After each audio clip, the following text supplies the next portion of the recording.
Economics अर्थ channel पर आप सभी दर्शकों का एक बार फिर स्वागत है। आज के इस वीडियो में हम लोग ब्याज दर के नियो क्लासिकल सिद्धांत, जिसे हम लोग थ्योरी ऑफ लोनेबल फंड्स के नाम से जानते हैं, उधार दे कोष सिद्धांत,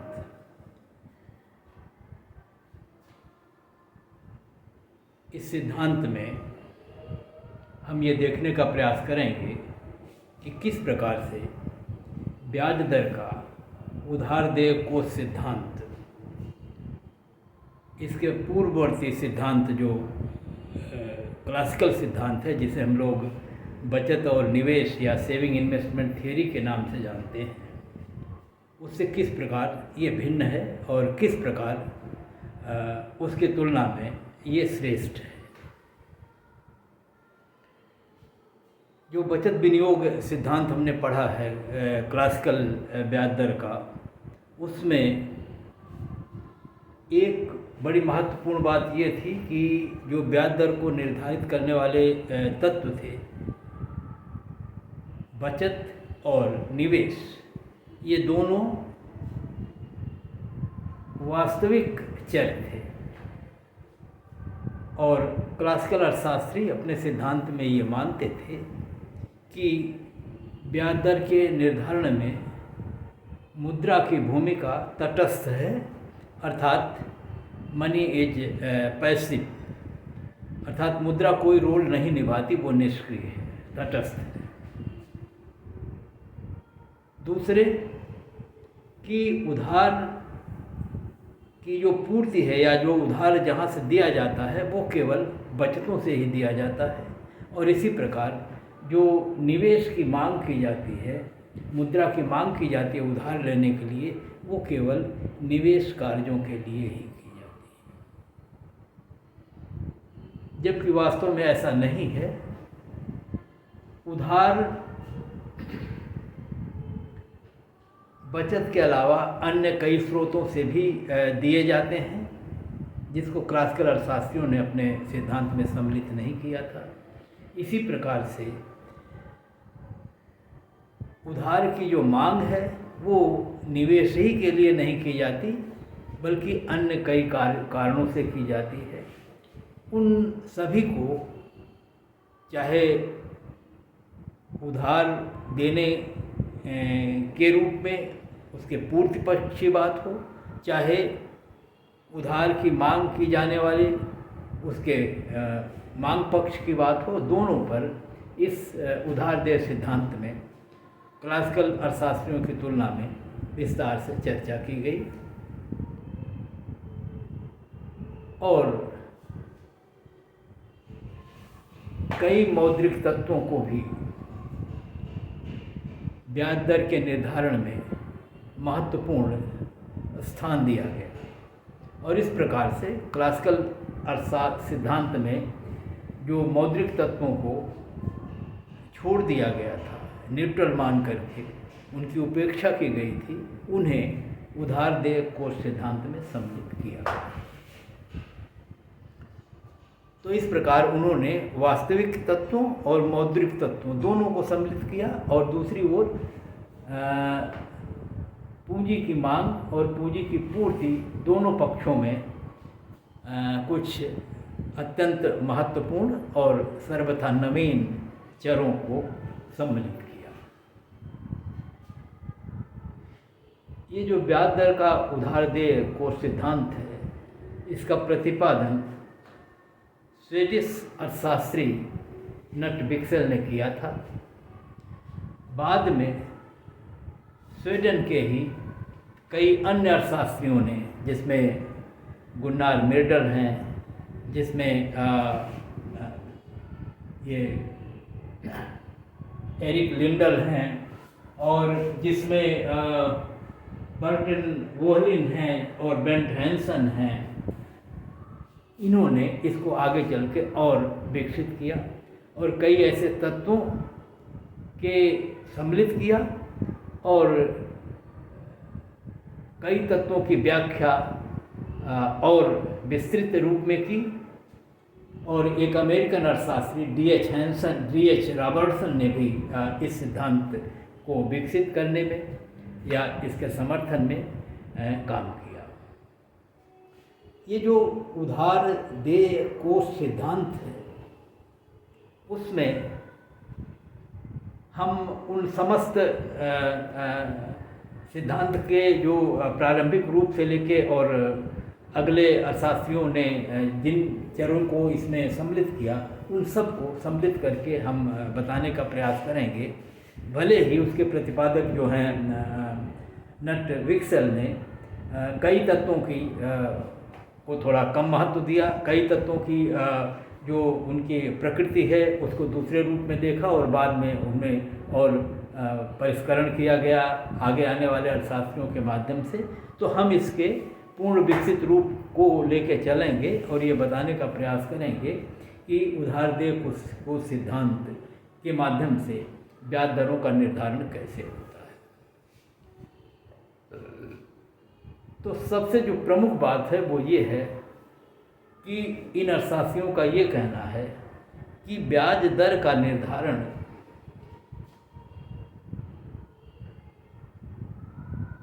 उधार देने के लिए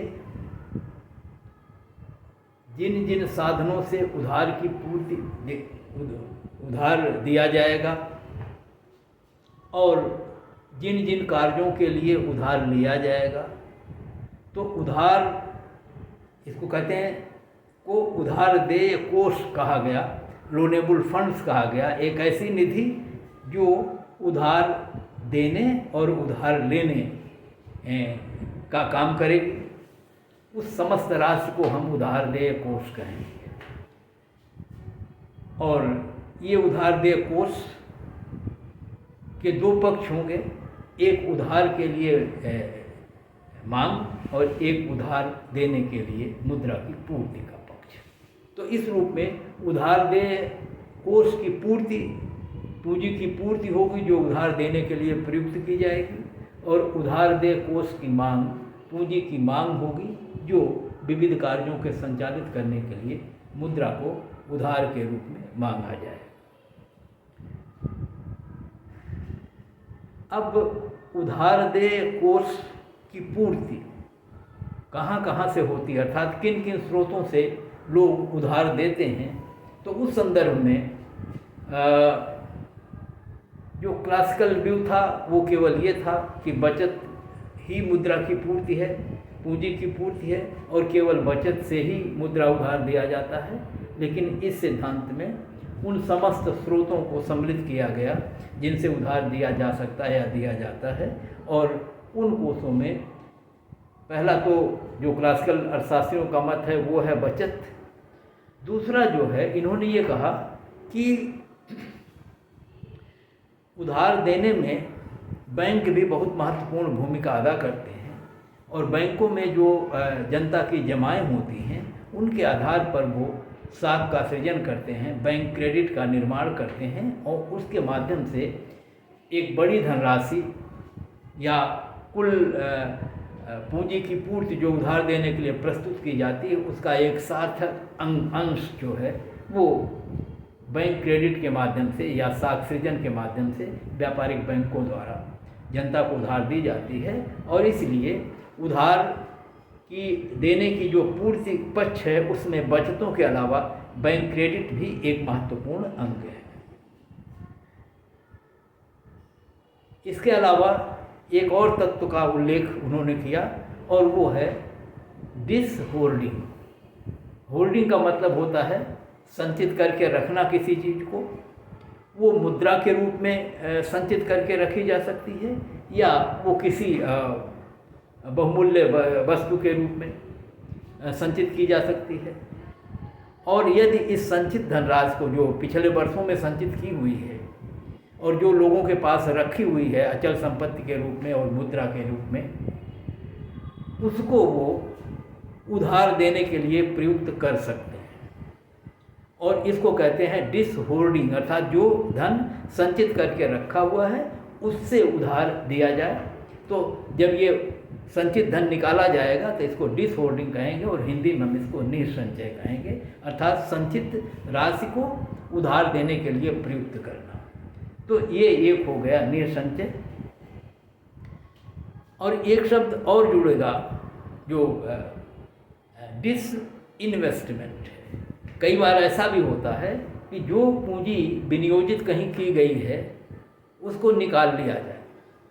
जैसे फैक्ट्री लगी हुई है और फैक्ट्री में मशीनें लगी हुई हैं, भूमि लगी हुई है, भवन प्लांट मशीनरी लगी हुई है, अगर इनको बेच दिया जाए और इस पैसे को उधार दे दिया जाए तो इसको हम कहते हैं ये डिसइन्वेस्टमेंट है।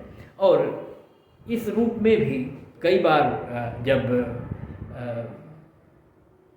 ये विनियोजित पूंजी उत्पादन प्रक्रिया में या लाभप्रद उपयोग में नहीं रह जाती है तो लोगों को लगता है कि इसको बेच करके और प्राप्त मुद्रा को उधार देके ब्याज का लाभ कमाया जा सकता है। तो ऐसी स्थिति में ये ये डिसइन्वेस्टमेंट भी जो है ये उधार देने के रूप में प्रयुक्त होता है। और इस प्रकार से ये 4 स्रोत हैं जहाँ से मुद्रा उधार दी जा सकती है। तो एक बचत जिसको क्लासिकल भी स्वीकार करते थे, लेकिन उसके अलावा 3 अन्य स्रोत हैं। एक है बैंक क्रेडिट, बैंकों द्वारा साख निर्माण करके उधार दिया जाने वाला राशि। दूसरा है डिसहोल्डिंग, पहले के संचित राशि को उधार दे दिया जाए। और एक है डिसइन्वेस्टमेंट, अर्थात पूर्व इन्वेस्टमेंट को निकाल करके और वो उधार देने के काम में लाया जाए। और इन चारों का जो योग होगा उसको कहा जाएगा कि ये उधार दे कोष की पूर्ति है। और इस प्रकार से क्लासिकल सिद्धांत की तुलना में इसमें उन समस्त राशियों को सम्मिलित कर लिया गया जो उधार देने के लिए प्रयुक्त होती है। इसके जो प्रतिपादक नट विक्सन हैं, इन्होंने प्रारंभ में ये कहा कि मुद्रा सक्रिय भूमिका अदा करती है, और लेकिन बैंक क्रेडिट को उन्होंने इंटरेस्ट इनइलास्टिक मान लिया था, अर्थात ये माना था कि ब्याज दर पर उनका कोई प्रभाव नहीं पड़ता और बैंक अपने तरह से स्वतंत्र निर्णय लेते हैं और वो जो उधार देते हैं वो ब्याज दर से अप्रभावित होता है। लेकिन बाद के अर्थशास्त्रियों ने स्वीकार किया कि ऐसा नहीं होता और ये ब्याज दर से के सापेक्ष होता है, अर्थात ब्याज दर के घटने बढ़ने का बैंक साख पर प्रभाव पड़ता है और ब्याज दर जब अधिक होती है तो बैंक अधिक मुद्रा उधार देते हैं और जब ब्याज दरें कम होती हैं तो कम देते हैं। तो इस प्रकार से ये जो चारों चर हैं जिनके माध्यम से मुद्रा की पूर्ति उधार देने के लिए की जाती है, ये सब ब्याज दरों पर से प्रभावित या निर्धारित होते हैं। ब्याज दर के बढ़ने पर सब बढ़ते हैं और निजी ब्याज दरों पर कम उधार दिए जाएंगे, कम बचने की जाएंगी, कम में बैंक क्रेडिट होगा या डिसहोल्डिंग या डिसइन्वेस्टमेंट होगा, और जब ब्याज दरें बढ़ेंगी तो सबकी राशियां बढ़ जाएंगी। और इसलिए जो उधार दे कोष की कुल पूर्ति होगी इन चारों का योग होगी। चारों ब्याज दर बढ़ने के साथ बढ़ेंगे और इन चारों को जब हम जोड़ेंगे तो उनका योग भी बढ़ेगा। और हमने एक चित्र बनाया है जिसमें हमने इनको पूर्ति को 4 हिस्सों में देखिए बांटा है। एक बचत है, सेविंग, एक है बैंक मनी जिसको बैंक क्रेडिट कह रहे हैं, एक है डिसहोल्डिंग और एक है डिसइन्वेस्टमेंट। और सारे वक्रों को हमने ब्याज दर सापेक्ष बनाया, अर्थात ब्याज के दर बढ़ने पर इनको बढ़ता हुआ बनाया है ऊपर, और इन चारों वक्रों का जब योग करेंगे तो योग भी इनका बढ़ता हुआ होगा, जो ये बताएगा कि ब्याज दर बढ़ने के साथ साथ उधार देय कोष की पूर्ति बढ़ती है। चारों वक्रों को जोड़ करके यहाँ उनका योग सप्लाई ऑफ लोनेबल फंड्स बनाया गया है। इन चारों वक्रों का ये योग है। चित्र में बिल्कुल वो योग एग्जैक्ट नहीं है और आप भी जब बनाएंगे तो एग्जैक्ट बनाने में थोड़ा समय लगेगा, लेकिन ये मान लिया जाएगा कि ये इनका योग है। और इस प्रकार से SL जो है इन चारों वक्रों का क्षैतिजीय योग है। किसी भी ब्याज दर पर चारों को जब हम जोड़ेंगे तो जो राशि आएगी उन बिंदुओं को जब हम मिलाएंगे तो ये कुल उधार देय कोष की पूर्ति होगी। अब आइए उधार देय कोष की मांग, अर्थात उधार क्यों लिया जाता है। तो क्लासिकल अर्थशास्त्रियों की उस विचारधारा को ये भी स्वीकार करते हैं और कहते हैं कि निवेश के लिए, उत्पादन प्रक्रिया में धन लगाने के लिए लोग उधार लेते हैं, तो वो उसका एक प्रमुख कारक है या मांग का एक प्रमुख तत्व है। लेकिन उसके अलावा दो अन्य कारकों का ये उल्लेख करते हैं। एक है उपभोग के लिए मांग। सामान्य तौर पर ऐसा नहीं होता कि केवल उत्पादन कार्यों के लिए ही मुद्रा उधार ली जाती है। मुद्रा उपभोग कार्यों के लिए भी उधार ली जाती है। और हम देखते हैं कि जब हम टिकाऊ उपभोक्ता पदार्थों को खरीदते हैं जिसके लिए हमको ज़्यादा मुद्रा की आवश्यकता पड़ती है, तो वैसी स्थितियों में मुख्य तौर पर, उदाहरण के तौर पर हम कह सकते हैं कि ये उपभोग कार्यों के लिए भी मुद्रा उधार ली जाती है। और इसलिए जितनी मुद्रा उपभोग के लिए उधार ली जाती है, इसलिए हम कहेंगे उपभोग के लिए मुद्रा की मांग है, निवेश के लिए मुद्रा की मांग है। और ये भी स्वीकार किया गया कि कई बार लोग मुद्रा को किसी भी डरबस या भविष्य की किसी आशंका या बीमारी या दुर्घटना, इन सब चीज़ों को ध्यान में रखते हुए वो चाहते हैं कि कुछ मुद्रा उनके पास नकद रखी रहे, और इसलिए वो नकद रखने के लिए, जिसे हम कह सकते हैं कि होल्ड करने के लिए, संचित नकद रूप में रखने के लिए भी कुछ मुद्रा की मांग करते हैं। और अगर ये मुद्रा उनके पास नहीं है तो उसे वो उधार लेकर अपने पास रखते हैं, ताकि वो भविष्य में होने वाली किसी अनिश्चितता, किसी दुर्घटना, किसी बीमारी आदि से निपट सके। तो 3 कारणों से ये माना गया कि मुद्रा की मांग की जाती है: निवेश के लिए, उपभोग के लिए और संचय के लिए। और ये सभी तीनों तत्व ब्याज दर सापेक्ष होंगे। ब्याज दर के कम होने पर इनकी मांग ज़्यादा होगी और ब्याज दर के अधिक होने पर इनकी मांग अधिक होगी। और इस नाते तीनों वक्र ऊपर से नीचे दाईं तरफ गिरते हुए होंगे और इनका योग भी इसी तरह का होगा। और ये तीनों वक्र हमने इसी चित्र में नीचे बनाए, ये मांग के वक्र हैं। देखिए, ये इन्वेस्टमेंट डिमांड है, जहाँ हमने ये दिखाने का प्रयास किया है कि सबसे ज़्यादा मांग निवेश के लिए होती है, फिर उपभोग कार्यों के लिए होती है और फिर होल्डिंग के लिए होती, मुद्रा को नकद रूप में अपने पास रखने के लिए होती है। और इन तीनों का जो योग है ये डिमांड ऑफ लोनेबल फंड्स है। और ये जो तीनों का क्षैतिजीय योग है, अर्थात किसी भी ब्याज दर पर तीनों मांगों को जब हम जोड़ करके इनका टोटल बनाएंगे तो वो वक्र इस तरह का रूप लेगा और ऊपर से नीचे गिरता हुआ होगा। और अब ब्याज दर, उनका कहना है कि ब्याज दर जो है ये उधार देय कोष की मांग और उधार देय कोष की पूर्ति के संतुलन द्वारा निर्धारित होता है। अर्थात जिस ब्याज दर पर उधार देय कोष की मांग और उधार देय कोष की पूर्ति बराबर होगी, वही ब्याज दर अर्थव्यवस्था में, बाजार में होगी, जिसको उन्होंने ब्याज की बाजार दर कहा। संस्थित दर है बाजार की, वो ब्याज दर है। और ये इन दोनों वक्रों के माध्यम से अगर हम इस चित्र में देखने का प्रयास करें तो ई बिंदु पर ये दोनों बराबर हो रहे हैं और ई बिंदु पर जो ब्याज दर है वो यहाँ आ रही है। इस अक्ष पर रेट ऑफ इंटरेस्ट है और नीचे वाले अक्ष पर उधार देय कोष की मांग और पूर्ति है। और मांग और पूर्ति को दिखाने वाले ये विभिन्न कारक या अवयव हैं, जिनको इस रूप में दिखाया गया। इनके जोड़ को यहाँ मांग के रूप में, इनके जोड़ को यहाँ पूर्ति के रूप में। और इस प्रकार इस बिंदु द्वारा जो ब्याज दर निर्धारित हुई वो, उसको हमने RM लिखा है। इस ब्याज दर को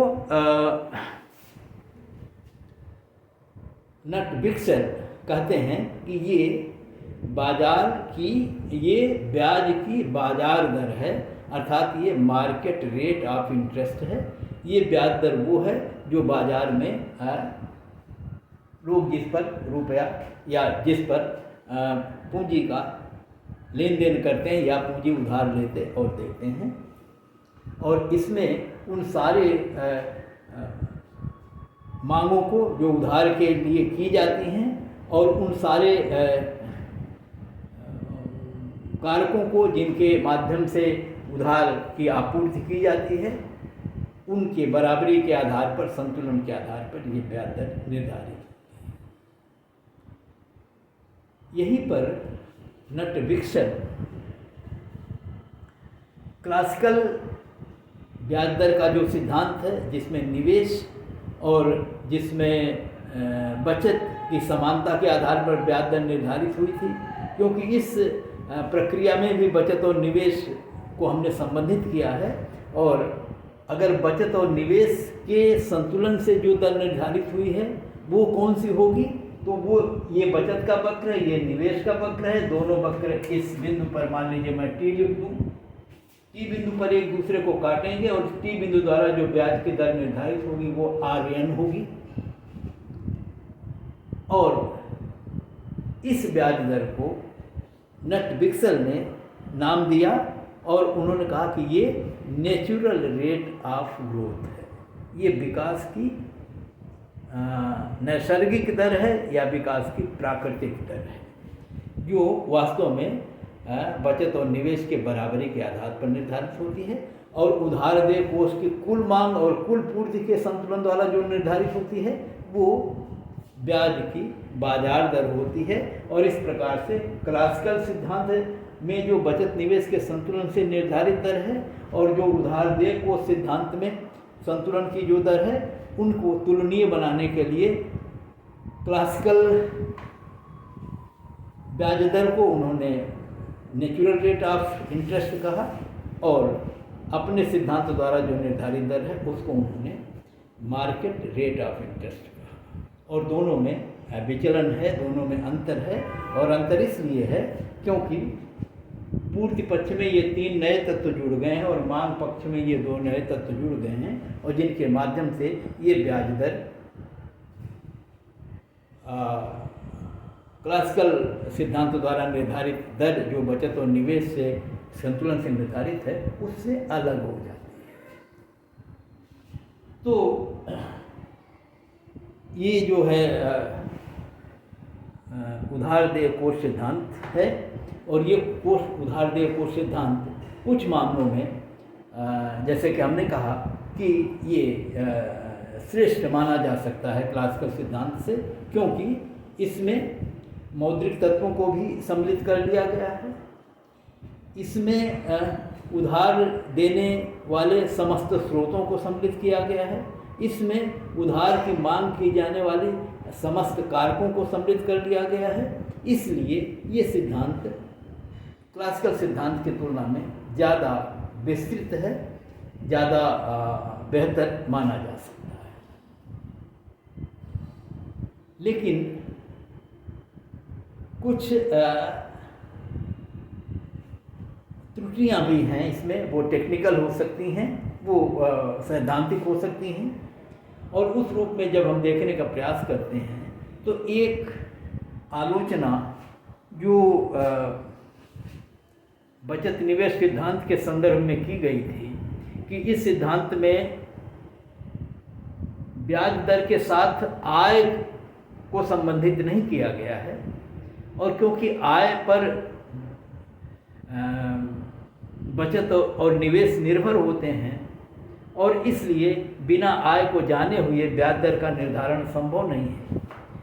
और ब्याज दर क्योंकि निवेशों को प्रभावित करते हैं और निवेश आय को प्रभावित करते हैं, और इस प्रकार से कहा गया था कि ब्याज दर और आय परस्पर आश्रित हैं और जब तक दोनों का एक साथ निर्धारण नहीं होगा तब तक ब्याज दर को निर्धारित नहीं किया जा सकता। और इस रूप में कहा गया था कि ये सिद्धांत, क्लासिकल सिद्धांत इनडिटर्मिनेट है, अर्थात ब्याज दर को निर्धारित करने में असमर्थ है। वही आलोचना इस सिद्धांत पर भी लागू होती है, क्योंकि इस सिद्धांत में भी बचत और निवेश दोनों को सम्मिलित किया गया है। पूर्ति पक्ष में बचत सम्मिलित है, मांग पक्ष में निवेश सम्मिलित है। और आलोचकों का कहना है कि जिस प्रकार से क्लासिकल सिद्धांत तकनीकी तौर पर इनडिटर्मिनेट है, क्योंकि वहाँ ब्याज दर के साथ आय को संबंधित नहीं किया गया है और दोनों को एक साथ निर्धारित होना चाहिए था, वही आलोचना इस सिद्धांत पर भी लागू होती है और इस रूप में कहा जाता है कि उधार देय कोष सिद्धांत भी इनडिटर्मिनेट है, अनिर्धारित है, क्योंकि इसमें आय को कहीं भी सम्मिलित नहीं किया गया है।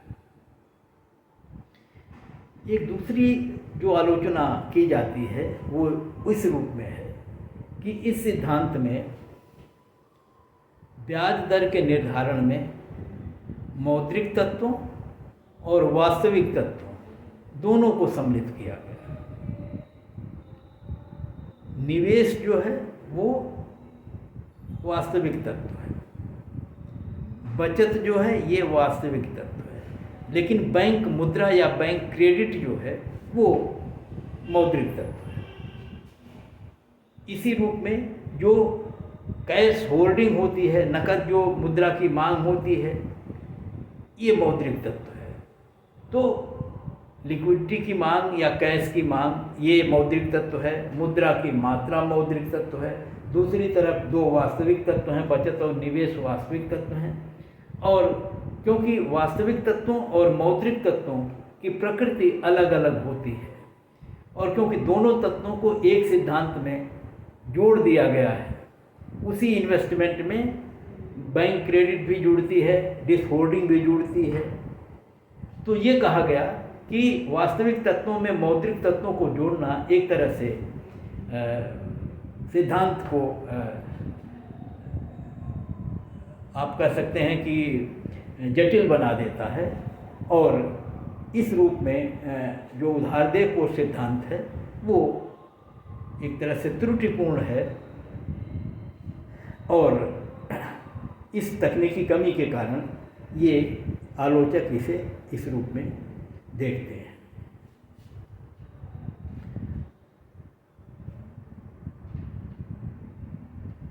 वहीं पर ये भी हम कहते हैं कि वास्तव में जो बचत और निवेश है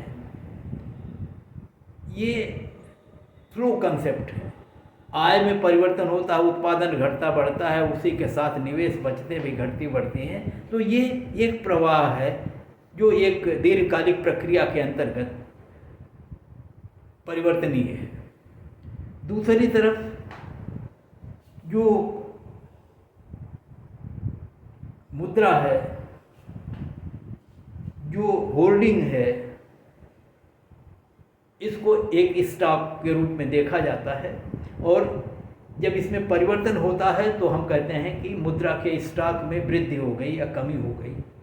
तो ये एक कंसेप्ट जो है एक स्टॉक कंसेप्ट है और दूसरी तरफ जो वास्तविक तत्व हों वो प्रवाह कंसेप्ट है या प्रवाह की से वो चर है। और दोनों स्टॉक और प्रवाह को एक में अगर जोड़ा जाता है तो ये सिद्धांत को जो है जटिल बनाएगा और ऐसा करना उचित नहीं होगा और इस रूप में भी इस सिद्धांत को कहा जाता है कि ये दोषपूर्ण है। लेकिन कई अन्य दृष्टियों से, जैसा कि हम पीछे देख चुके हैं कि मांग और पूर्ति के समय सभी पक्षों को इसमें सम्मिलित करने का प्रयास किया गया है, मौद्रिक तत्वों को भी सम्मिलित करने का प्रयास किया गया है और इस रूप में क्लासिकल सिद्धांत को और विकसित करने में उधार देय कोष सिद्धांत की अपनी भूमिका है। तो आज इस सिद्धांत को यहीं समाप्त करते हैं और अगले चरण में हम केन्स के लिक्विडिटी प्रेफरेंस थियरी पर अगला वीडियो तैयार करेंगे और जिसमें हम इन सिद्धांतों में, पिछले दोनों सिद्धांतों में उस सिद्धांत के दृष्टि से जो कमियां हैं वहां पर हम तुलना करते समय उसका भी उल्लेख करेंगे। तो आज का वीडियो हम यही समाप्त करते हैं। अगले वीडियो में आपसे फिर मिलते हैं। धन्यवाद।